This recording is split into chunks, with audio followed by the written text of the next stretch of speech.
on va lire le psaume 2. Je vais demander Vincent de commencer avec les 2 premiers versets. Les peuples s'agitent. Pourquoi? Ils font des projets, mais pour rien. Le roi de la terre se prépare au combat. Ceux qui ont le pouvoir se réunissent contre le Seigneur et contre le roi choisi par lui. Parfait. Tu as une Bible. Quelle version? C'est la New Version. Ah, c'est ça, les nouvelles Bibles amplifiées. OK, parfait. Nathalie, 3 et 4. 3, 4. Faisons sauter nos chaînes, rejetons ses entraves. Celui qui règne dans les cieux s'en amuse, le Seigneur les tourne en dérision. Toi aussi, tu as une Bible amplifiée. C'est ça? Tu lis sur ton téléphone, hein? Ouais. Ah, ça, OK. Simone, les 2 prochains versets. Puis il leur parle dans sa colère, il les épouvante dans sa fureur. C'est moi qui est loin en bas, souciant en passant. Merci. 7 et 8, Véronique, s'il vous plaît. Je publierai le décret. L'Éternel m'a dit, tu es mon fils, je t'ai engendré aujourd'hui. Demande-moi et je te donnerai les nations pour héritage, les extrémités de la terre pour possession. Merci. Jérémie, les 2 prochains suivants. Tu les briseras avec une verge de fer, tu les briseras comme le vase d'un potier. Et maintenant, roi, conduisez-vous avec sagesse. Juge de la terre, recevez l'instruction, servez l'Éternel avec foi. OK. Alex, 11 et 12. Servez l'Éternel avec crainte et réjouissez-vous avec tremblement. Baisez les fils de peur qu'ils ne s'irritent et que vous ne périssiez dans votre voie, car sa colère est prompte à s'enflammer. Heureux tous ceux qui se confient en lui. Merci beaucoup. Chantal, c'est à ton tour. Résume-nous le psaume. Donne-moi juste une grande ligne. De quoi il parle le psaume? À la fin, tu arrêtes de se réjouir. Oui, exactement, exactement. Et qu'est-ce que ça dit au début? Au début, pourquoi les tumultes parmi les nations? Pourquoi le monde a des craintes et des mauvaises pensées? Parfait. C'est au verset 2 qu'on trouve vraiment le point central du psaume. Pourquoi les rois de la terre se soulèvent-ils et les princes se ligue-t-il avec eux contre l'Éternel parce qu'ils tournent le dos à Dieu? Oui, exactement. C'est ça, exactement. En fait, ce que le psaume nous dit, c'est que le monde est contre Dieu. Contre Dieu et son roi, contre Christ. OK? Et plus tard dans le psaume, c'est comme si le psalmiste parle au Fils. Là. C'est comme si le Fils lui-même disait à Dieu, Dieu disait au Fils, demande-moi, je te donnerai les nations. Puis à la fin, comme tu as dit, le psaume nous dit de se réjouir, hein, de se réjouir dans le Fils. Donc c'est l'appel que Dieu fait à tous les hommes de venir au Fils, de se confier en lui. Ce soir, on va parler, le titre en fait que j'avais mis là, pour le sujet de ce soir, c'est la fin de la fin des temps. Parce que la fin des temps commence, disons, quand Christ meurt. Hein? Quand Jésus dit tout est accompli, là, c'est là que commence la fin des temps. Mais disons que c'était le début de la fin des temps. Et plus le temps passe, plus on arrive proche de la fin des temps. Donc, c'est un petit peu là-dessus que j'aimerais qu'on ait une discussion ce soir. J'ai préparé en lecture le psaume 2 juste pour qu'on voit que c'est pas quelque chose de nouveau. Il y a une révolte depuis toujours contre Dieu et son roi, contre Dieu et Christ. Même déjà depuis le Jardin d'Éden. Donc, on est encore dans la même problématique dans nos sociétés aujourd'hui. On a l'impression que ça empire, mais c'est pas un facteur nouveau. Au travers des siècles, l'Église a toujours pensé que le retour de Christ était imminent. Même les apôtres croyaient au retour de Christ imminent. Quand il y a eu le tournant, disons, vers l'an 1000, les peuples étaient affolés parce qu'ils se disaient, ça y est, c'est le retour, là, 1000 ans. Donc, quand il y a eu le bug de l'an 2000, il y a une certaine population aussi qui a été inquiète. Hein? On entendait toutes sortes de simili-prophéties, là, des prophéties d'Inca, puis tout. Là, on entendait toutes sortes de choses dans les journaux. Donc, il y a toujours des mouvements à travers l'histoire de l'homme où les peuples ont été affolés. Mais les peuples sont affolés pour une fin du monde, mais pas pour un jugement face à Christ. C'est ça qui est dommage. Mais c'est ça le réel enjeu de l'homme. Donc, on va voir différents textes. On va commencer par regarder plutôt la question de la fin des temps au début. Puis par la suite, on va aller faire une petite discussion sur l'état de nos sociétés aujourd'hui. Dans Ecclésiaste 1.9, qui écrit l'Ecclésiaste? Le fils de Salomon. C'est Salomon, exactement. Salomon. Dans Ecclésiaste 1.9, je ne vais pas vous le faire chercher. On va aller lire un autre passage après. Salomon nous dit qu'il n'y a rien de nouveau sous le soleil. OK? Juste pour... Ce qu'il veut nous mentionner, c'est qu'il y a une répétition constante de phénomènes naturels. On n'invente pas l'homme. L'homme est aussi méchant. Si on regarde le contexte, là, c'est à peu près ce qu'il nous mentionne. Il ne parle pas qu'il n'y a pas de nouveauté au niveau de la science, là, qu'on n'invente pas, que la télé existait déjà, c'est pas ce qu'il est en train de nous dire, mais il nous parle de facteurs humains là, qui sont redondants, qui reviennent constamment. Donc, même la question de la fin des temps, c'est pas nouveau, ça fait depuis longtemps qu'on en entend parler, ça fait longtemps aussi que l'Église en parle. Et il y a un message juste qui est véhiculé avec ça, mais il y a un message aussi, des fois, qui est mensonger, qui est faux. Je vais vous demander d'aller lire, de tourner dans Matthieu 10, verset 35. On va voir une parole de Jésus. Olivier, peux-tu nous lire ça, s'il te plaît?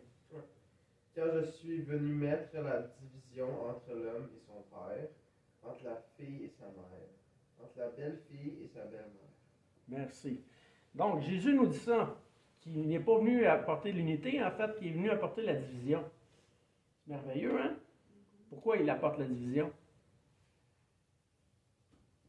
Parce qu'il y a certaines personnes qui en croient en lui et puis il y a d'autres personnes qui veulent savoir aussi. Exactement. On a tous un choix face à lui. Hein? Il y a des gens qui croient, qui reconnaissent que ce qu'il dit est vrai, puis il y a des gens qui vont juste s'opposer à lui et s'opposer aux gens qui acquiescent Jésus aussi. Donc, que notre société soit divisée aujourd'hui, c'est absolument normal. Okay? Ça n'ira pas en s'améliorant. Jamais. La Bible nous dit que quand Jésus va revenir, il faut que ça aille très mal. Parce que les gens vont nier la foi. Ça veut dire que dans l'Église aussi, il va y avoir de la division. Il y a des gens qui vont marcher selon la vérité. Il y a des gens qui vont marcher selon des fables. Puis il y a des gens qui vont être un petit peu entre les deux, là, qui ne sauront pas trop quoi croire. Donc, quand Jésus nous dit ici qu'il apporte la division, ce n'est pas seulement entre les incroyants et les croyants. Il y a même une certaine division entre les sages, les gens qui sont moins avisés, les gens au lait, les gens matures. Donc, c'est libre à nous, en fait, de vouloir marcher pour vraiment connaître le Seigneur puis obéir. Okay? On va aller voir un autre texte. On va aller voir Luc 12, 51. Donc, on voyait un certain texte là, qui était raconté par Matthieu. Maintenant, on va voir ce que Luc nous dit en d'autres mots. Ça revient un peu à la même pensée. Jérémie, si tu peux nous le lire, s'il te plaît.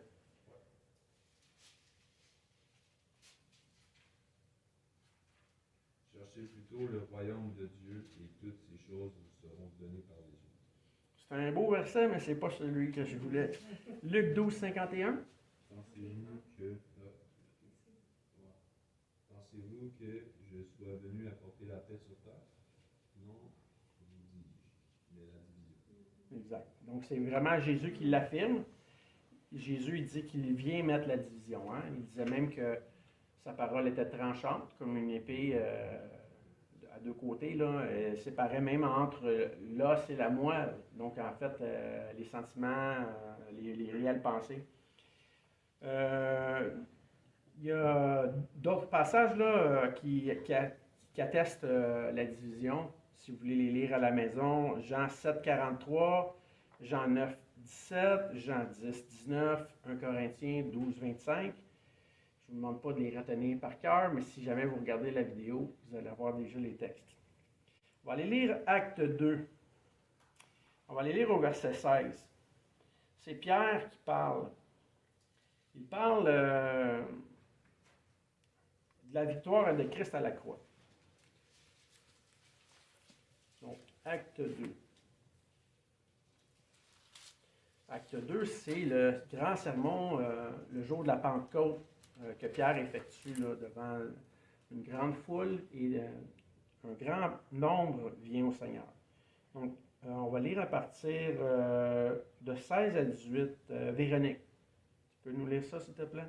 Mais c'est ici ce qui a été dit par le prophète Joël. Dans les derniers jours, dit Dieu, je répandrai mon esprit sur toute chair. Vos fils et vos filles prophétiseront. Vos jeunes gens auront des visions, et vos vieillards auront des songes. Oui, sur mes serviteurs et sur mes servants, dans ces jours-là, je répandrai de mon esprit et ils prophétiseront. Merci.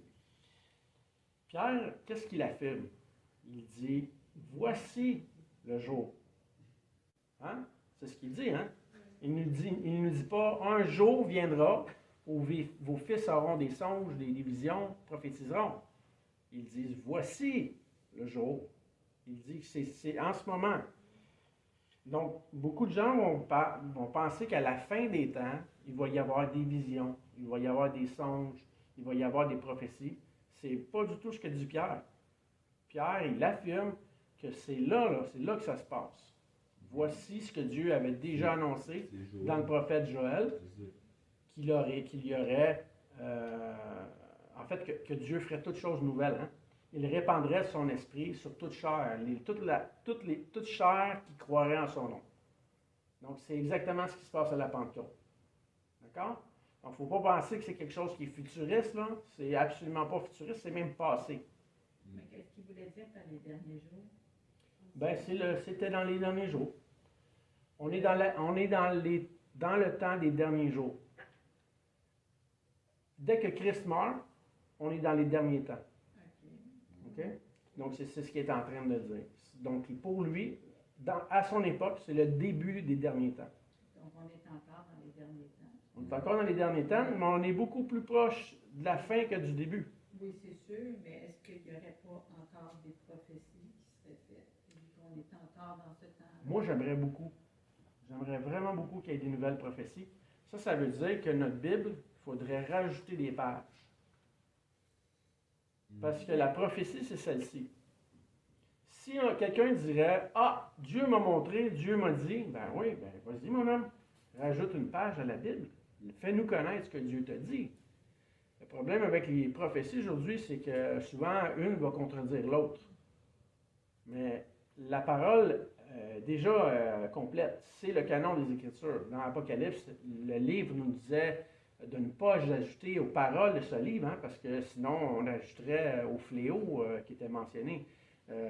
Donc c'est vrai pour tous les livres de la Bible. C'est pas juste vrai pour le livre de l'Apocalypse où on ne doit pas ajouter. C'est vrai pour tous les livres de la Bible.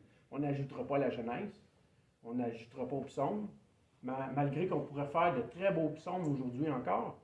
Donc la parole inspirée est ici, donc on ne peut plus ajouter. Dieu a terminé de parler. Tout ce qu'il voulait dire à l'homme se retrouve ici déjà dans la parole. Souvent, ce qui va arriver, c'est qu'on va penser, ou des gens vont penser que Dieu leur parle. Par exemple, j'ai lu la Bible plusieurs fois. Je suis imprégné par, disons, ce que les proverbes enseignent. Donc, quand j'aime conduire au quotidien, là, dans ma routine, je peux me rappeler que l'homme sage est prudent. On va dire dans la colère. C'est toutes des choses qui sont dans la parole. Est-ce que je pourrais dire, ah oui, Dieu, tu me parles, tu me dis de ne pas être en colère, puis oui, je pourrais faire ça. Mais Dieu n'est pas en train de me parler directement. Il est en train de me rappeler la parole En fait, je me rappelle la parole que j'ai lue, qui vient de Dieu, puis c'est ce qui influence mon quotidien. Donc, je ne crée pas de nouvelles prophéties. Mais dans les églises, souvent, beaucoup d'églises charismatiques, c'est ce qui va être fait. Ah, Dieu m'a dit telle chose pour toi, puis rajoute une page à la Bible, s'il te plaît. Non, mais si on est inspiré, mettons, en prière, puis que Dieu nous fait voir peut-être un projet pour nous-mêmes, là, Oui, oui. est-ce que c'est pas une prophétie en tant que soi, mais est-ce que ça, c'est...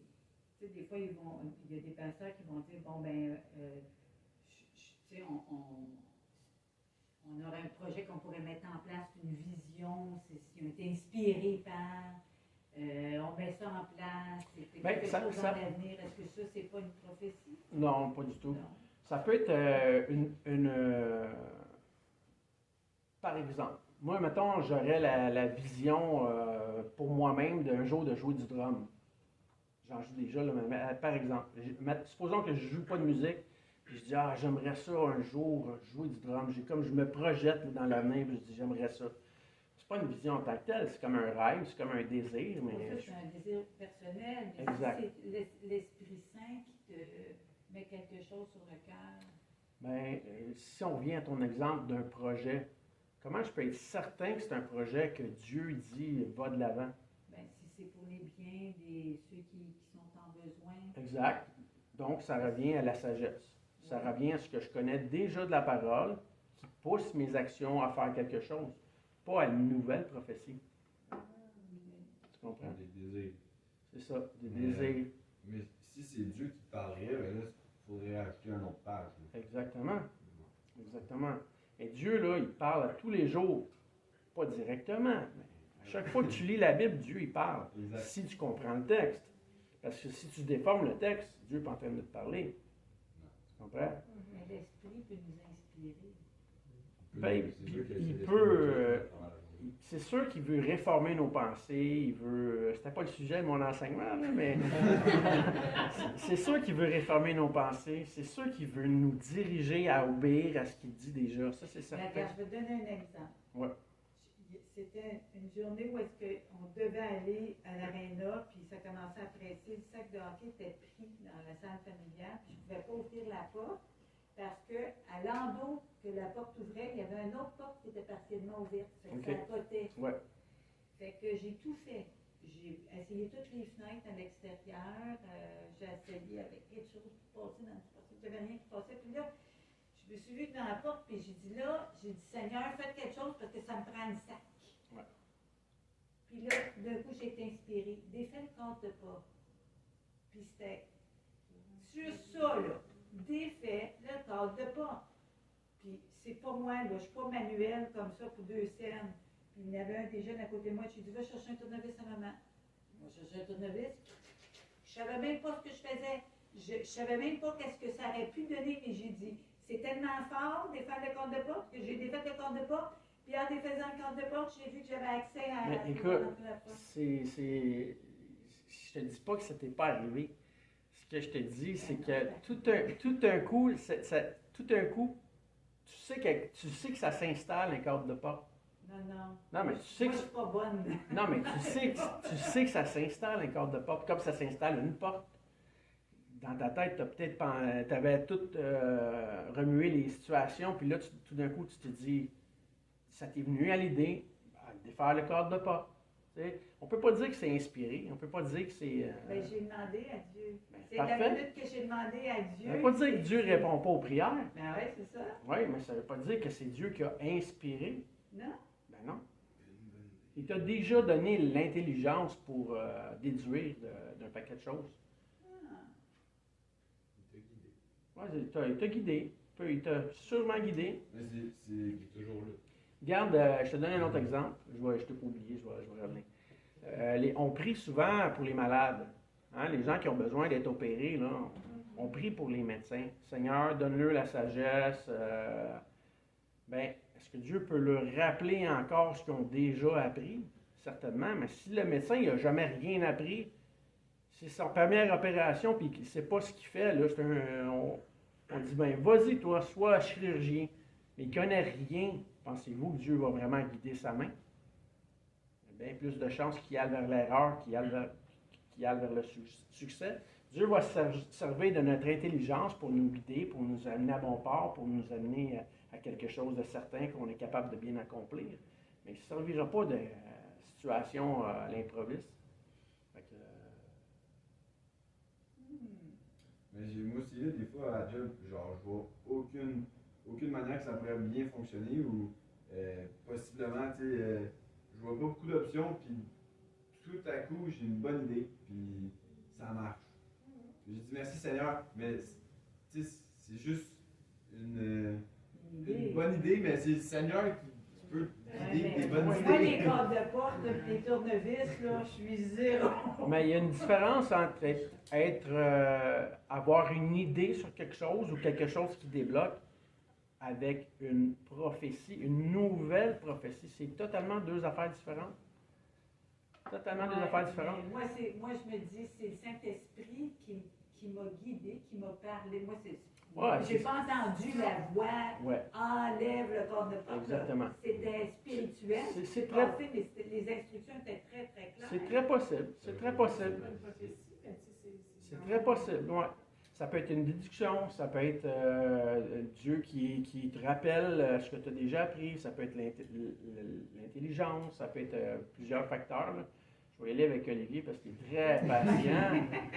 Très patient.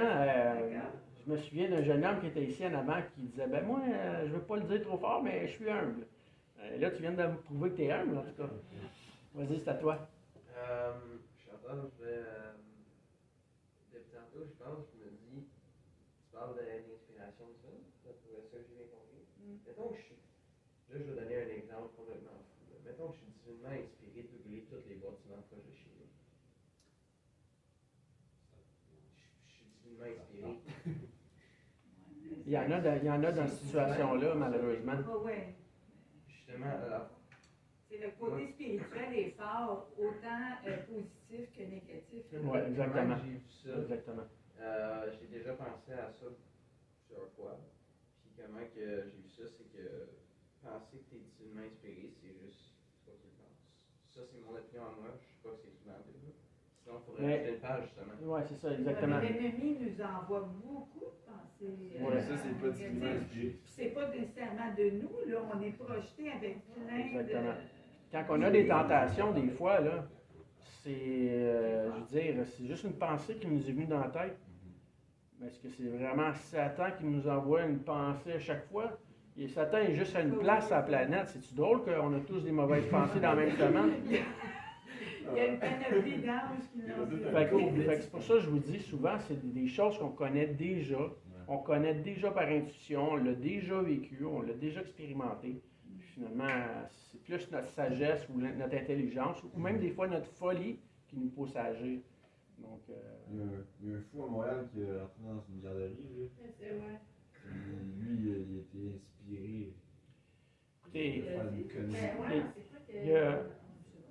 Ouais, il y aura toujours des choses comme ça, même dans l'Église, hein? Même dans l'Église, les gens, des fois, c'est pas pour mal faire, ils vont lire un passage, ils vont le tordre, parce que, pas volontairement, ils comprennent pas. Souvent, ça va être juste bien plusieurs années plus tard, puis là, ils vont se réveiller là, en disant « Hey, j'étais dans l'erreur, ça m'est arrivé moi aussi à plusieurs reprises au début de ma foi. » Donc, Dieu veut nous guider à revenir à bien comprendre sa parole, puis à bien l'appliquer. Donc, faisons attention à tous ceux qui nous disent « Dieu a dit ». Là, Eric, il mentionne souvent, il y a un grand danger. Il faut absolument bien interpréter la prophétie. Je le répète souvent, Paul il dit qu'il veut que tous prophétisent. Ça, là, citer les Écritures, c'est ça que Paul est en train de dire. Pas inventer des nouvelles affaires farfelues qui n'ont pas de bon sens. Donc, revenir à ce qui est écrit, c'est là qu'est notre sagesse, c'est là qu'est la sagesse de Dieu, puis c'est là que devrait être dirigée notre vie. Ça va pour ça? D'accord, on va revenir à notre sujet. Mais c'est pas grave, hein, si on a dérogé, c'est parfait, on a des questions, il faut répondre à ça. Donc, c'est intéressant. Donc, Pierre nous disait que voici ce que disait le prophète Joël. Hein? Donc, c'est pas futuriste, c'est déjà passé. La prophétie est terminée. On l'a pleinement ici entre nos mains. Donc, il n'y aura pas des nouvelles pages de la Bible qui vont s'ajouter. Donc, nous sommes beaucoup plus proches de la fin des temps que du début de la fin des temps. Vous êtes conscient de ça?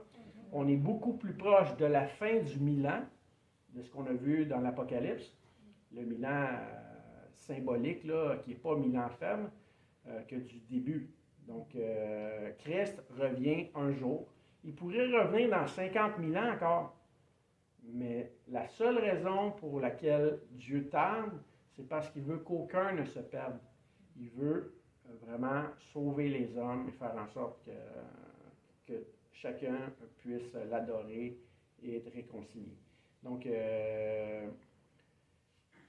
prenons à cœur la mission que Christ nous donne en Matthieu 28, d'être des disciples et de faire des disciples matures. C'est vraiment au travers de nous que Dieu veut répandre le message de la croix. Okay? Donc, allons voir maintenant Matthieu 24, verset 36.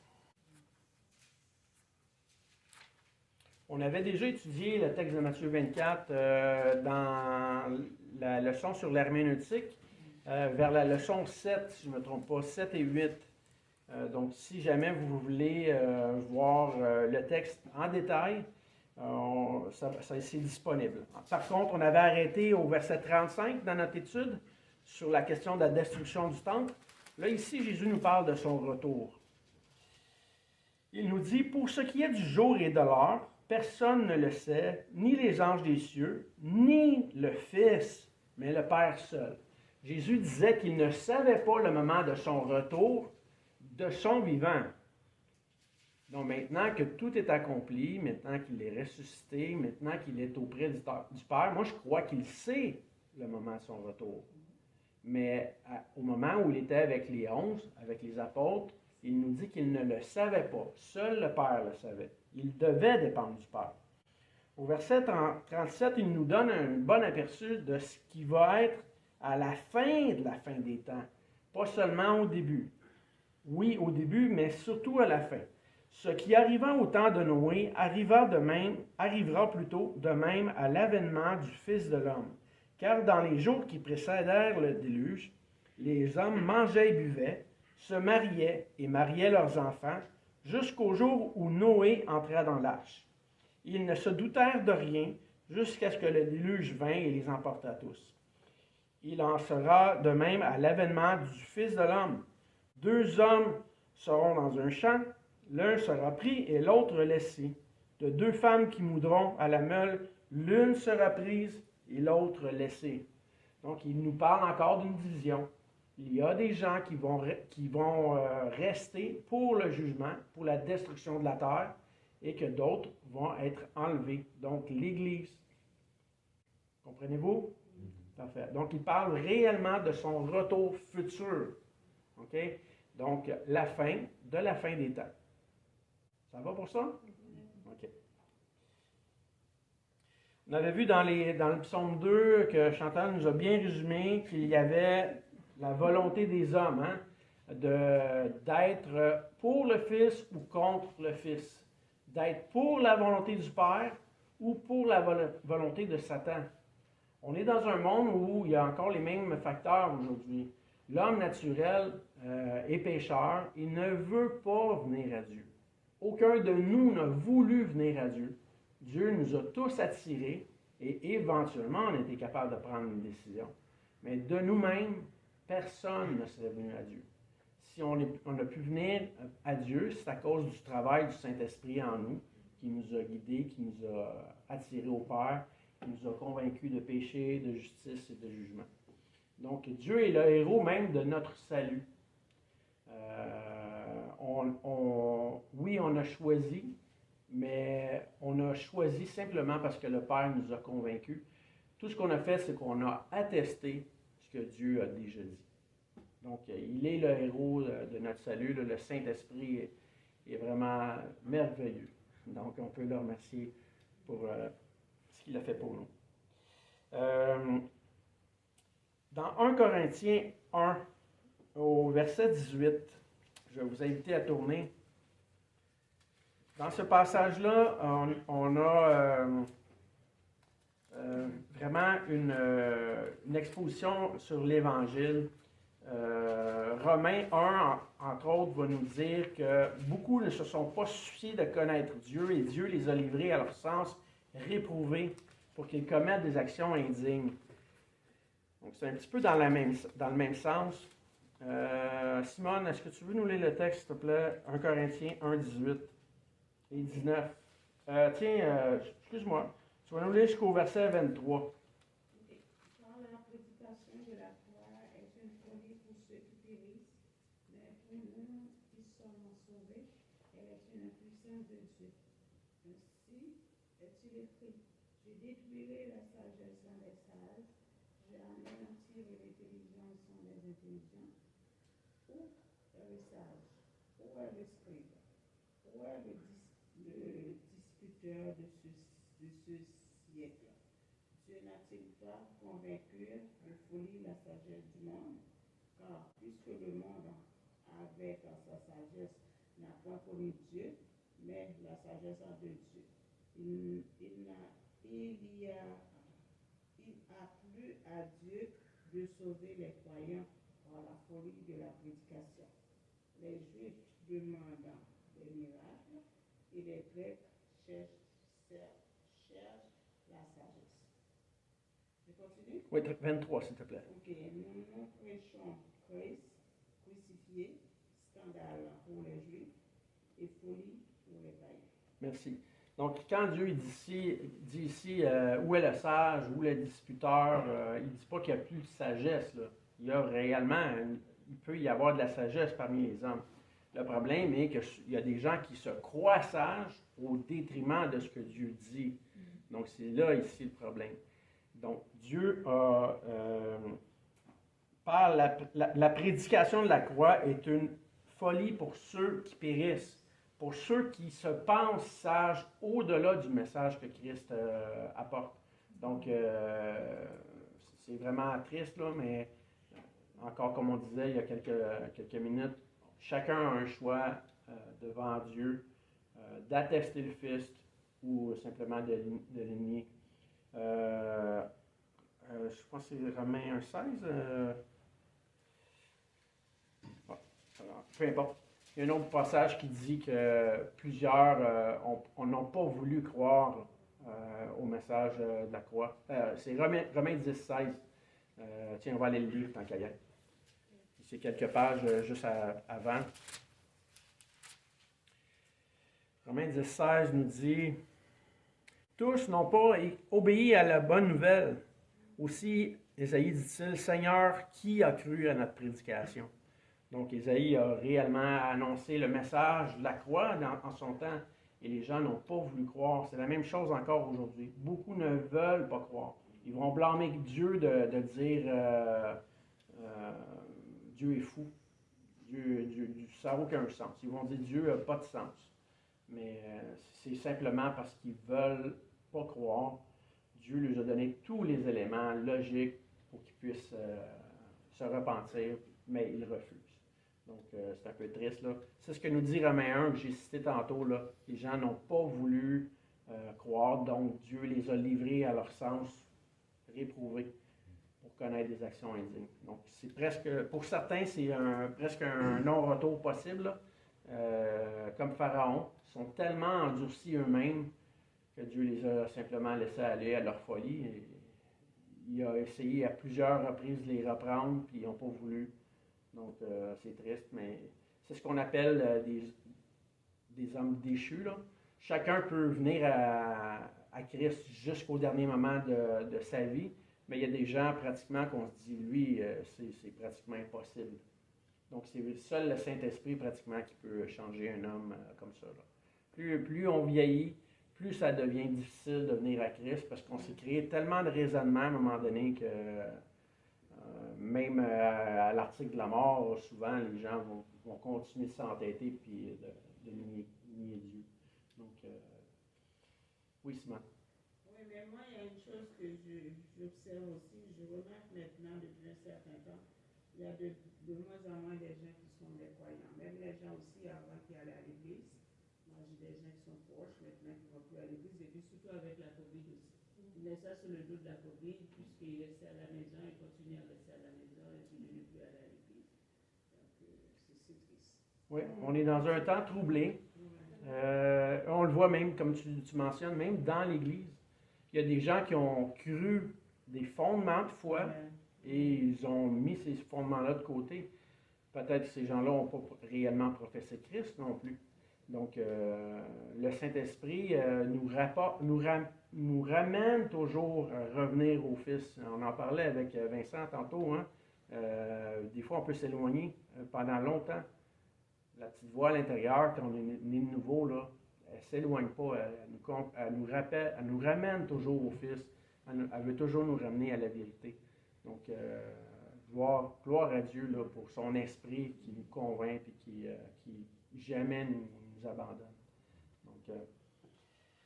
Donc c'était le préambule. On va aller lire maintenant un écrit de Gilles Vigneault. Vous connaissez Gilles Vigneault? On va voir un petit peu un parallèle qu'il fait dans un de ses écrits sur la folie de l'homme. Okay? On va lire le texte, puis je vais le commenter après. Ça vient d'un de ses livres qui s'appelle Les dictes du voyageur sédentaire.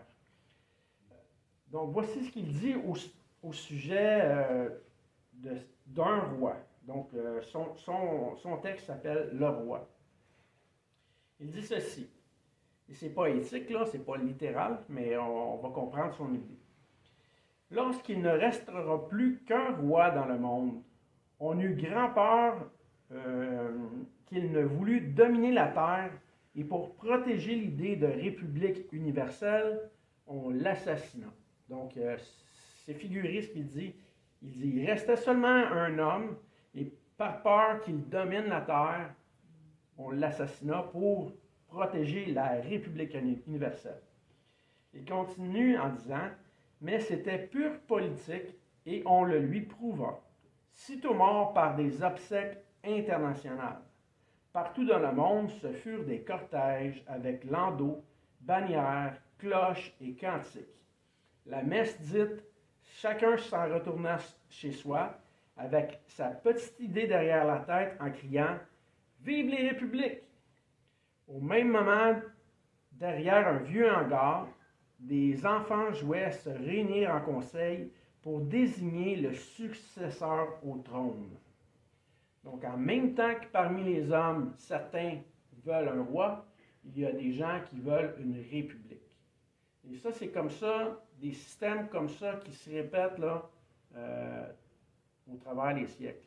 Si on a juste à penser, après la Première Guerre mondiale, là, il y a eu le socialisme, il y a eu le communisme. Là, maintenant, on est dans la démocratie. Il y a la mondialisation. C'est tous des systèmes qui font en sorte que, de toute façon, là, il n'y a pas d'issue à ces systèmes-là.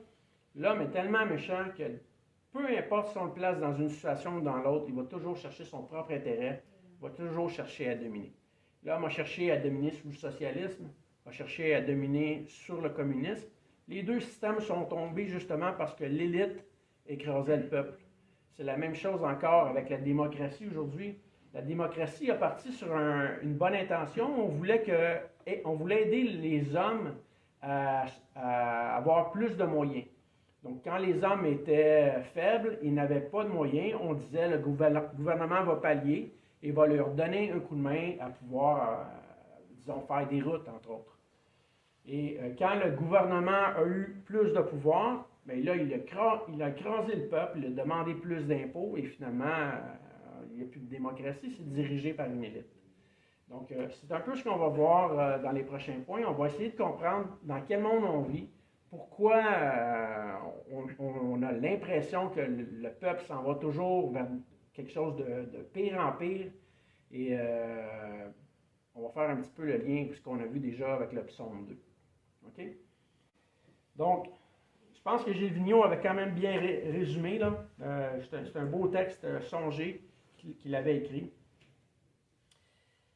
Quels sont, selon vous, les événements majeurs des 500 dernières années? Donnez-moi des événements là, aléatoires. Là. Oui, Ben, il y avait la Renaissance, je pense, en 1500 quelque chose. OK. C'était une belle époque. Fait que c'était. La base, c'était au niveau artistique. Je pense qu'il y avait aussi des croisades dans les années 1600 aussi. OK, parfait. Il y avait l'imprimerie aussi Ouais, qui a joué un grand rôle. C'est pas mal en 1500 quelque chose. Parfait, OK. Quelque chose d'autre? Les guerres. Les guerres, OK. Lesquelles? Y en a-tu qui viennent en tête?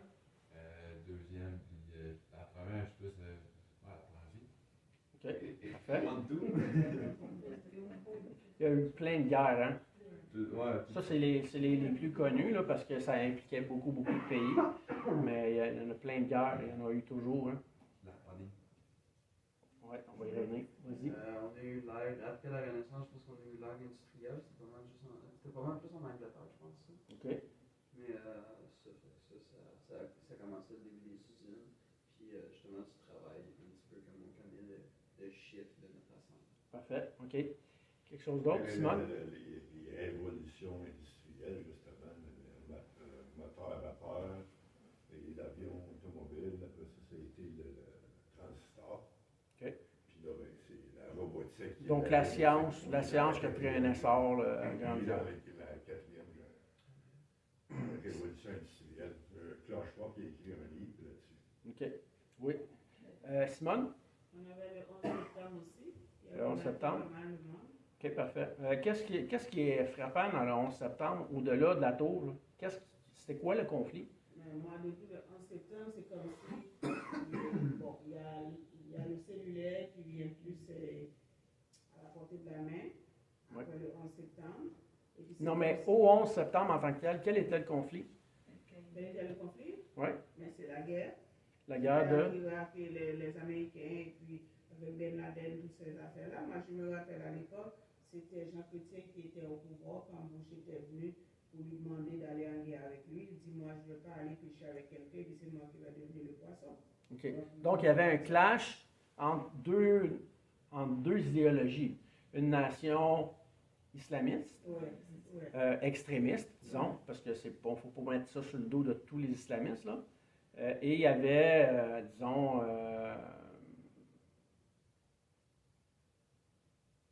comment on dirait ça? L'argent, le système... Mais le système pétrolier. Non. C'est les États-Unis, c'était vraiment l'économie des États-Unis qui était visée. Là. Le capitalisme, exactement. Le capitalisme qui était visé.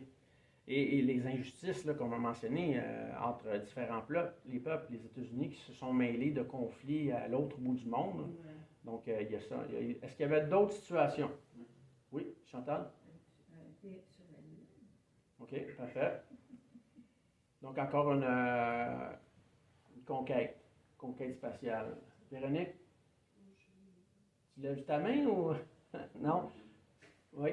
On a manqué une bonne cinquantaine d'années entre la Deuxième Guerre mondiale puis 2001, où il y a justement les conflits entre les Soviétiques puis les États-Unis. Oui, la guerre froide. La guerre froide, la guerre du Vietnam, la guerre de Corée. Oui, C'était parfait. trois grosses guerres, puis justement, ça c'était juste capitalisme contre communisme.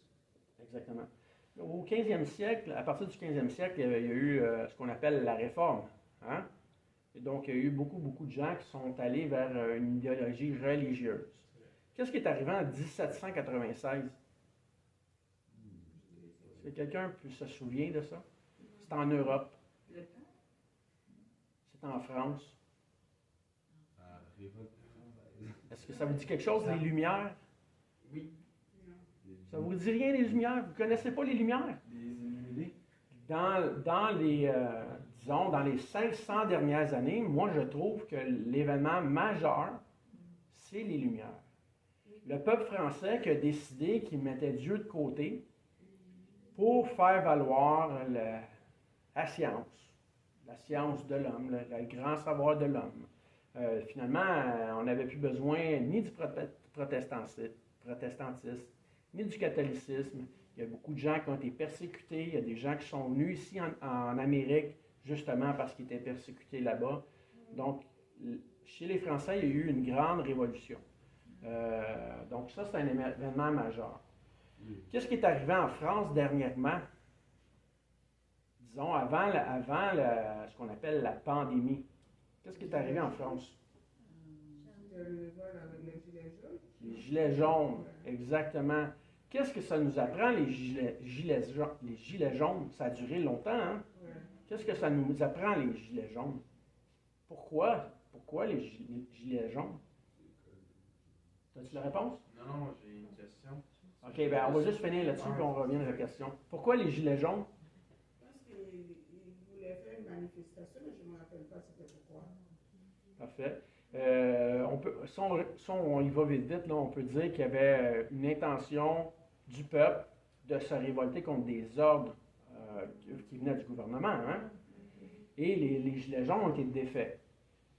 Hein? Les gilets jaunes n'ont pas remporté, c'est le gouvernement qui a remporté. Ça a duré longtemps, mais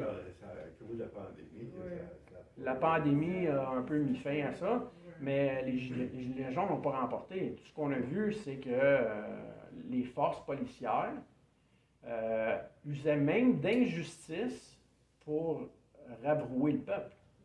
Il y a des gens qui ont été handicapés là, parce que les policiers ont fait du carnage et sont allés beaucoup trop loin. Il y a des policiers aussi qui ont été blessés. C'est pas unilatéral, ça va dans les deux sens.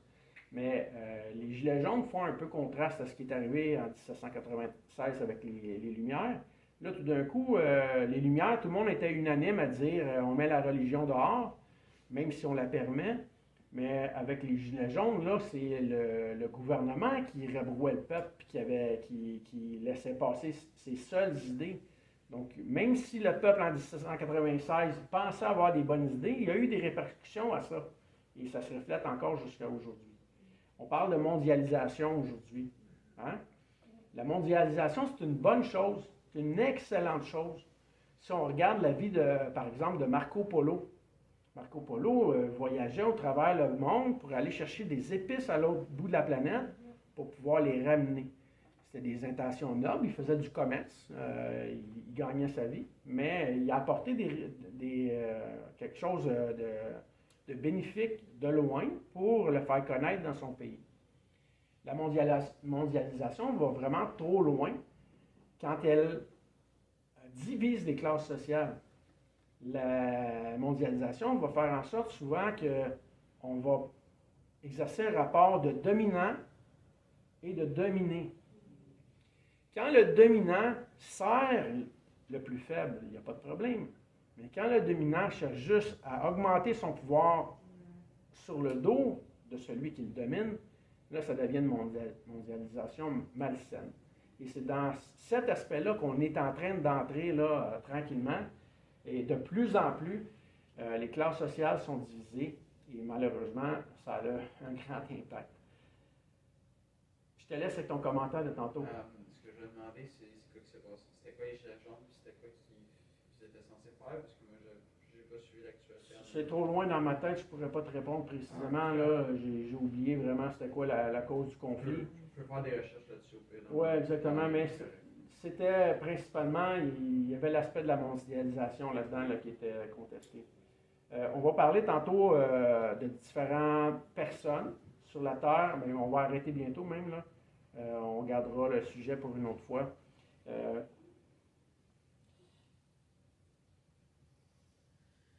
Le monde actuellement est dominé par qui?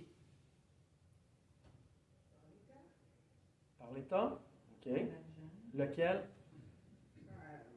Partout, que ce soit chez nous, que ce soit ici, mais c'est l'État qui a toujours le dernier mot. OK, parfait. Donc, l'État a le dernier mot dans notre nation. Oui, OK. c'est parfait. Oui, parfait. Parfait. Je crois que c'est plus les Rothschild, Rockefeller et Carnegie. OK. Est-ce que... Nommez-moi un petit pays. La Nouvelle-Calédonie. Parfait. La Nouvelle-Calédonie. Qui domine sur la Nouvelle-Calédonie? La France. La France. Donc, c'est pas le gouvernement du pays en tant que tel? Ben, là, ils sont divisés. OK. Il y a eu, c'est comme au Québec, la division du pays. OK. Les Kanaks et Donc, deux peuples qui s'opposent. Ouais, puis là, les Français ont perdu, fait qu'ils sont en séparation. OK. Et là, en Nouvelle-Calédonie, le peuple est dominé par les Français en tant que tel? Il était. Il l'était. Donc, il est en train d'essayer d'avoir une autonomie. Mais le pays voulait l'autonomie par lui-même sans la France, puis là, ils ont réussi, donc ils ont gagné. OK, parfait. Qui domine l'économie de la Nouvelle-Calédonie? C'était la France. C'était la France. Qui domine l'économie de la France? Est-ce que la France est vraiment autonome? Non, moi je crois pas. Hey, j'essaie juste de vous embêter, là. C'est pas nécessairement. Ça n'a pas été long, hein? Ça n'a pas été long. Est-ce que la France est dans l'Union européenne? Oui. Ça valide mon point. Donc, est-ce que la France dirige la France? Non. Non. L'imbosse. Qui est l'Union européenne? On va y arriver à ce que tu disais. Il y a un comité. Une couple de pays ensemble. Quelques pays, hein? Ouais. Parfait. L'Union européenne s'oppose à qui en pouvoir? L'Union européenne représente l'Europe, hein? Les pays forts d'Europe. Les autres pays, Quels autres pays? dans les autres continents. Dans les autres continents, comme pas la Nouvelle-Calédonie, là. Non, mais- L'Afrique? Ben, c'est pas la même, L'Afrique, c'est pas la même place. C'est pas peut-être plus l'Asie, je dirais. Parce que L'Asie, OK. Il me semble que La des- Russie. il me semble que l'Amérique, on a des connexions avec les Nations Unies quand même. Oui, OK. Et Oui, exactement. L'Union européenne, mais je pense que c'est vraiment plus, justement, peut-être la Russie qui est un problème, la Chine. OK. Ben, c'est un bon point. En fait, la France est opposée à plusieurs pays. Elle est opposée à la Chine. Actuellement, tous les pays mondiaux sont pratiquement opposés à la Chine parce que la Chine produit énormément, hein. Ils ont beaucoup de population, donc elle produit beaucoup. Les citoyens sont malmenés par leur gouvernement, sont opprimés, mais ils n'ont pas le choix de vivre, hein, comme nous. Donc, étant dominés par le gouvernement, ils gagnent très peu et c'est la Chine, le pays en tant que tel, qui en profite. Les hauts dirigeants de la Chine qui profitent du climat politique du pays. La France est également dominée par les États-Unis. Les États-Unis est à ce jour le pays le plus riche sur la planète. Le pays probablement aussi avec la plus grande dette, mais les banques ne demandent pas à ce que les États-Unis remboursent. Donc, à ce jour, je pense que la dette des États-Unis dépasse, disons, 1000 milliards. Et si je ne me trompe pas, d'après moi, ce chiffre-là est très petit, là, encore, mais On a rendu 1 quadrillion. 1 quadrillion de milliards. C'est quoi, un 1 quadrillion. quadrillion? Je ne suis pas familier avec ce chiffre-là, tellement que c'est Ben, vrai. c'est 1000 trillions. 1000 trillions en dette. Donc, il y a des forces politiques qui s'opposent, il y a des pays qui s'opposent, comme Simone disait, il y a des pays qui dominent, il y a des pays qui dominent d'autres pays. Actuellement, l'Afrique a un grave problème, justement. Beaucoup de pays d'Afrique voudraient leur indépendance et ils sont dominés par des pays qui ont eu le dessus sur eux pendant des siècles. Et on en revient à ce que tantôt disait Vincent. Au-delà de certains pays, il y a des individus qui dominent. Par exemple, je vous donne l'exemple des individus qui possèdent beaucoup de biens. Par exemple, le profit de Walmart, la compagnie Walmart américaine, est supérieur au PIB de la Nouvelle-Calédonie. C'est absolument infime ce que possède la Nouvelle-Calédonie comparé à Walmart. La majorité des pays africains n'ont même pas ensemble le même revenu annuel que Walmart. Walmart est plus puissant que l'ensemble des pays africains réunis. Et Walmart, c'est personne, hein? C'est des actionnaires, c'est des investisseurs. Il y a des investisseurs qui sont majoritaires, il y en a d'autres qui sont minoritaires. Donc, il y a des individus qui possèdent énormément. Si on nommait les plus riches sur la planète, si on disait, par exemple, si on nommait le nom des 10 plus riches sur la planète, ils possèdent à eux 10 ensemble plus que les 8 milliards d'autres citoyens ensemble réunis. C'est incroyable. Avez-vous déjà réalisé ça? On va regarder la fortune de quelques personnes très puissantes. Qui connaît Elon Musk? Vous connaissez Elon Musk? Qu'est-ce qu'il a fait, Elon Musk? Il profite des batteries. Hein? En fait, ce n'est pas la voiture qui est révolutionnaire, c'est la batterie, le système de batterie. Donc, il possède 140 milliards. Quelle est la dette du Canada? Le Canada ne possède pas 140 milliards. Il doit. Je crois que la dette doit être rendue à 300 milliards peut-être. Probablement plus que ça. La dette du Québec est rendue à 160 milliards. Si je ne me trompe pas, là. En tout cas, c'est énorme, c'est énorme. Donc, Elon Musk possède plus en argent que tous les citoyens du Canada ensemble réunis.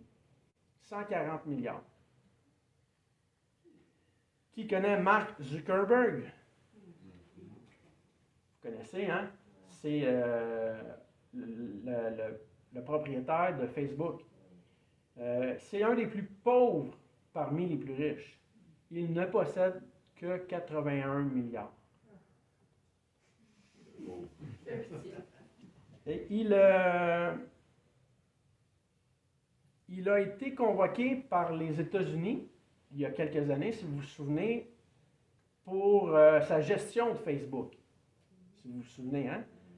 Et qu'est-ce qui lui avait été reproché, principalement? De ne pas exercer assez de contrôle. De laisser trop de liberté aux citoyens. Donc, on a demandé à ce qu'ils puissent contrôler l'information. C'est ce qu'on voit souvent aujourd'hui. Essayez de publier sur votre page Facebook quelque chose qui va à l'encontre de la pensée populaire des gouvernements. Puis automatiquement, on va vous dire, on va vous mettre une mise en garde ou on va vous sanctionner pour tant de journées. Il y a eu des emails qui ont sorti de ça, Zuckerberg avec Anthony Fauci. Il disait à Fauci, oui, tout ce qui est en contradiction avec le discours, je le censure. Exactement. Donc, deux hommes, on a vu seulement deux hommes là, pour l'instant, deux hommes qui dominent, deux hommes qui ont une grande fortune et qui utilisent leur fortune à leur fin. Okay? On ne parle pas de deux chrétiens ici, là. On parle de deux personnes qui ouvertement manifestent qu'ils sont contre Christ, qu'ils sont contre les valeurs bibliques. On va aller voir une autre personne. Qui connaît Larry Page et Serge Brin? Moi, je ne les connaissais pas. Ce sont les propriétaires de Google, de Alphabet, de YouTube, de la messagerie électronique Gmail. Ils possèdent 82 milliards et 78 milliards. Leur force, c'est le contrôle des données. Imaginez-vous, dans toutes les plateformes que j'ai mentionnées, il faut absolument toujours rentrer quelque part votre courriel, votre numéro de téléphone, votre nom, votre numéro de carte de crédit. Eux peuvent contrôler toutes les données. OK? Donc, encore des archi-riches. Et encore, leur fortune, on vient de mentionner, là, c'est au-dessus même de la valeur du Canada encore. Donc, c'est des gens extrêmement puissants. Bill Gates. Qui connaît Bill Gates? Microsoft. 105 milliards, sa fortune estimée il y a déjà quelques années. Qu'est-ce qui est arrivé avec la pandémie? Ce qu'on appelle pandémie. Qui en a bénéficié beaucoup? Bill Gates. Bill Gates avait des grandes parts avec les vaccins, si je ne me trompe pas, c'était Pfizer. Et à la fin de la pandémie, il a vendu ses parts. Donc, il a fait énormément d'argent. Donc, si sa fortune était de 105 milliards il y a quelques années, on disait en 2019, là, aujourd'hui, elle a sûrement doublé, triplé, quadruplé et peut-être plus. Bill Gates, en l'an 2000, a créé avec sa femme la fondation Bill et Melinda Gates pour objectif d'apporter à la population mondiale des innovations en matière de santé et d'acquisition de connaissances. La fondation dispose de 102,8 milliards de dollars. En 2005, Bill Gates a été anobli par la reine Élisabeth II du Royaume-Uni au grade de chevalier commandeur de l'ordre de l'Empire britannique. Donc, il a des bons amis bien placés. Il est aussi un ami, ou il a été un ami du gouvernement de Barack Obama. Bref, on peut dire que c'est un hypocrite de l'art de la fausse générosité ou de la philanthropo-capitalisme. Donc, finalement, il sert d'organismes à but, disons, non lucratif ou d'organismes qui veulent faire, qui prévoient faire du bien pour s'enrichir. OK? Donc, ça, c'est encore un autre hyper riche de nos sociétés. On a vu seulement 3 personnes, on va arrêter ici pour aujourd'hui, là. Mais ces personnes-là dirigent au-dessus, ils ont de l'influence, même au-dessus de nos gouvernements. Je vais juste vous donner un dernier point avant qu'on termine. On a tous voté des gouvernements, hein, ici au Canada. On a tous eu à un moment donné un petit bulletin de vote là, où on devait aller cocher une case pour dire voici celui que je veux élire. Et ces gens-là, pensez-vous qu'ils sont arrivés sur le bulletin de vote au hasard? Ça a pris des millions et des millions et des millions en publicité là, pour les faire connaître, pour qu'on puisse dire, pour qu'ils puissent représenter un parti, puis qu'on puisse dire voici mon choix. Ces gens-là ont également de la pression par des hommes hyper riches pour diriger à leur guise, à l'avantage des hommes très riches. On a parlé tantôt, grosso modo, de l'Union européenne. On n'a pas parlé de l'ONU, mais l'ONU est un gouvernement qui n'est pas voté, qui est référé par nos gouvernements. Donc, Justin Trudeau au Canada va émettre un représentant à l'ONU. Donc, nous, on vote, mais au-dessus de la direction du pays, il y a l'ONU qui intervient par des gouvernements non votés. Et c'est eux, souvent, qui vont faire en sorte que les décisions vont se prendre d'un pays à l'autre là, pour forcer différentes décisions. On a actuellement l'ONU qui met énormément de pression sur la Russie. Savez-vous pourquoi? La guerre, OK. Pourquoi la guerre? Pour accélérer l'affaire. OK. La guerre, en fait, la Russie ne voulait pas que l'Ukraine aille dans une certaine organisation. Comment s'appelait cette organisation-là? L'OTAN. L'OTAN. L'OTAN. Par qui est dirigée l'OTAN? Par l'ONU. Par qui est dirigé le G7? Les 7 pays les plus riches du monde? Par l'ONU. Par qui est dirigé l'OMS? Par l'ONU. Qui met de la pression sur l'ONU? Les riches que je vous ai mentionnés tantôt. Il y en a beaucoup de ces riches-là qui mettent de la pression sur l'ONU. Ils sont hyper riches. Donc, quand on parle de mondialisation aujourd'hui, on ne parle pas de quelque chose qui est sain. On parle de gens ou d'institutions, de gens qui se regroupent ensemble pour créer un climat de dominant et dominé. Et tout ce qu'ils veulent, c'est que ce climat-là s'accentue encore pour avoir un plus grand pouvoir. On va continuer ce sujet-là une autre fois.